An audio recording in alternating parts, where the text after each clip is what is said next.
Assalamualaikum warahmatullahi wabarakatuh. Saya Sanggita Lahari, Kepala Sekolah SD Cita Bangsa, Kota Bekasi. SD Cita Bangsa sejak awal berdiri adalah sekolah umum reguler. Namun, berjalannya waktu banyak sekali orang tua yang hadir ke sekolah membawa putra-putrinya yang memiliki kemampuan khusus.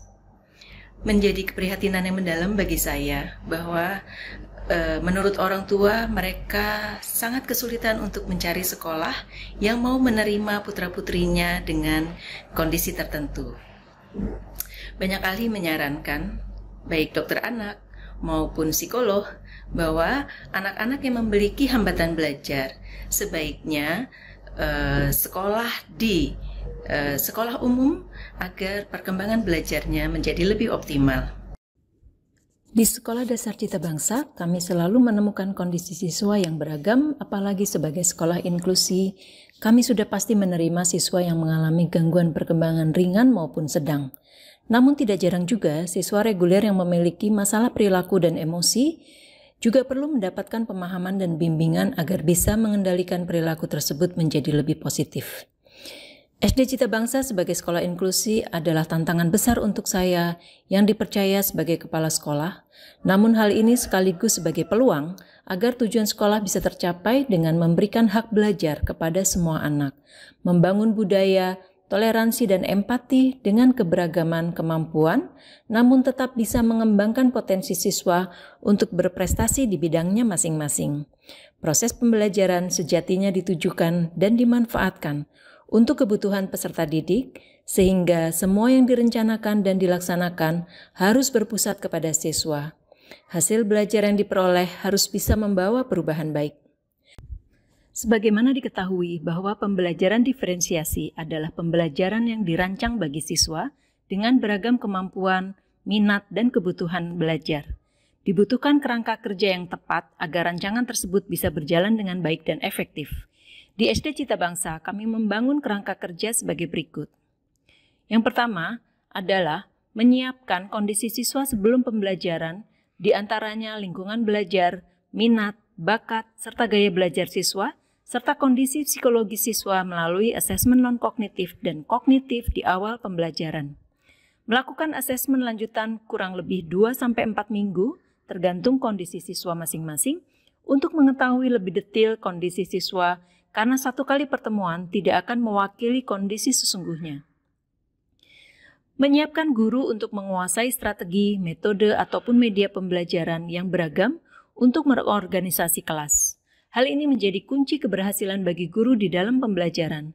Bagaimana semua gaya belajar bisa diakomodir dan guru menyesuaikan gaya mengajarnya. Menyiapkan guru untuk memahami kecerdasan majemuk. 8 aspek perkembangan Howard Gardner menjadi rujukan kami bahwa setiap siswa tidak bisa dituntut untuk bisa menguasai semua hal. Namun di dalam 8 aspek perkembangan tersebut, ada perkembangan yang menonjol dan harus digali bersama. Menyiapkan guru untuk merancang proses pembelajaran disesuaikan dengan hasil asesmen awal, dilakukan dengan beberapa cara atau langkah disesuaikan dengan tujuan pembelajaran. Hal ini disebabkan karena kondisi siswa yang berbeda. Untuk memahami instruksi, membaginya ke dalam beberapa materi pendek agar memudahkan siswa dalam menerima instruksi. Selanjutnya adalah menyiapkan guru untuk menentukan produk yang akan dihasilkan siswa, sehingga akan menghasilkan produk belajar yang beragam, disesuaikan dengan kemampuan siswanya, dikarenakan gaya belajar, minat, atau kesiapan yang berbeda-beda. Diperlukan juga dukungan kepala sekolah agar pembelajaran berdiferensiasi bisa diimplementasikan kelas, yaitu sebagai berikut. Menyiapkan fasilitas sekolah yang mendukung pembelajaran berdiferensiasi agar bisa berjalan, misalnya laptop, infokus, media audiovisual untuk pembelajaran, dan lain-lain. Lalu menyiapkan buku sumber atau referensi pengetahuan yang beragam, atau guru bisa mencarinya sendiri dengan berselancar di internet. Lalu menyiapkan banyak pelatihan internal maupun eksternal sekolah untuk meningkatkan kompetensi guru di dalam pembelajaran berdiferensiasi. Menyiapkan dukungan dana yang dianggarkan dengan baik sesuai kebutuhan kelas. Menyiapkan program kunjungan luar kelas yang bisa menambah wawasan baru dan pembelajaran yang konkret bagi siswa. Menyiapkan waktu untuk pendampingan guru, baik untuk konsultasi, diskusi, maupun membahas perkembangan siswa.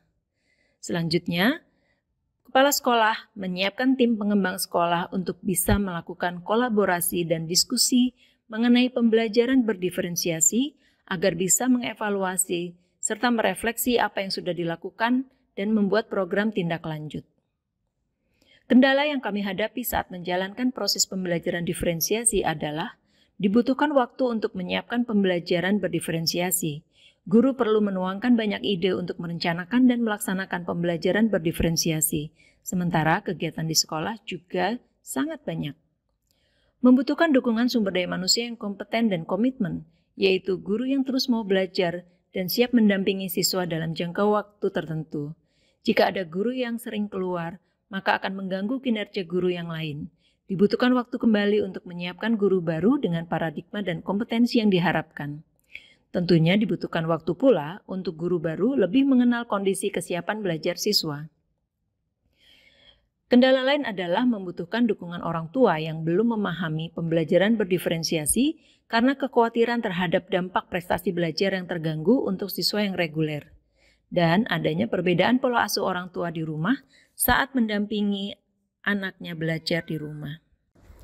Sebagai kepala sekolah ada kompetensi yang harus saya laksanakan yang berhubungan dengan pembelajaran diferensiasi. Di antaranya adalah kompetensi kepribadian. Saya perlu mengembangkan diri untuk selalu belajar, bersikap terbuka untuk menerima ide dan gagasan baru, serta mengapresiasi karya atau kreativitas guru agar lebih termotivasi memberikan pembelajaran kepada siswa. Berikutnya adalah kompetensi manajerial. Saya menyusun perencanaan kegiatan sekolah termasuk standar operasional mengajar guru, mengembangkan sumber daya guru dengan lebih optimal, membangun budaya dan iklim sekolah yang kondusif serta inovatif, mengelola sarana dan prasarana untuk kebutuhan pembelajaran diferensiasi, menyusun standar penanganan siswa di kelas, memanfaatkan teknologi di dalam peningkatan pembelajaran, serta mampu melakukan monitoring dan evaluasi dan memastikan laporan yang dibuat guru sesuai dengan apa yang diamati. Kompetensi berikutnya adalah kewirausahaan. Sebagai kepala sekolah, saya memiliki motivasi yang kuat untuk mensosialisasikan pembelajaran diferensiasi kepada banyak pihak. Bisa menciptakan inovasi terbaru di dalam perencanaan, pelaksanaan maupun laporan pembelajaran individual, serta mengadakan lomba guru inovatif di dalam pembuatan media ajar di internal sekolah. Kompetensi berikutnya adalah supervisi. Saya menyusun program supervisi guru terutama di dalam pelaksanaan pembelajaran diferensiasi di kelas, melaksanakan supervisi dengan pendekatan yang humanis dan terbuka, serta menindaklanjuti hasil supervisi agar ada peningkatan profesionalisme. Semoga bisa terwujud serasi sekolah ramah dengan pembelajaran diferensiasi, serasi dalam bersinergi, serasi dalam berkolaborasi, dan semua siswa terlihat serasi berdampingan di dalam proses belajar di bawah satu atap institusi pendidikan. Saya Sanggita Lahari, terima kasih banyak. Wassalamualaikum warahmatullahi wabarakatuh.